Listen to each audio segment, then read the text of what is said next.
நான் ஒரு 1 hour முன்னாடியே ஹேரில் ஆயில் வச்சு கொண்டையை போட்டேன். அடுத்து வந்து ஸ்கின்னை நல்லா வெட் வைப்ஸை வச்சு நல்லா தொடச்சிக்கலாம். அதுக்கு நான் மூஞ்சி கழுவணும்னு நினச்சிக்காதீங்க. ஒரு 1 hour முன்னாடி தான் ஃபேஸ் வாஷ் பண்ணேன். அதுக்கப்புறம் போயிட்டு குக் பண்ணேன். ஸோ அதனால் ஃபேஸ் மறுபடியும் ஆயில் ஆகிருக்கும். ஸோ இப்படி தொடச்சி எடுத்துட்டா நம்ம போட போகிற ப்ராடக்ட் ஸ்கின்ல நல்லா அப்சர்வ் ஆகும்.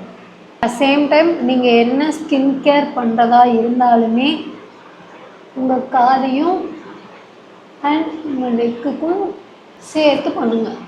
எல்லாட்டையும் மூஞ்சி ஒரு கலராகவும் கழுத்து ஒரு கலராகவும் இருக்கும்.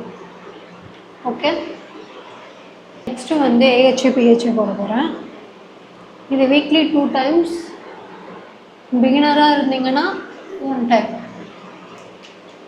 அதுக்கு மேலே நாட் ரெக்கமெண்டட். ஓகே, பிகினராக இருந்தீங்கன்னா ஃபஸ்ட்டு பேட்ச் டெஸ்ட் பண்ணிக்கோங்க.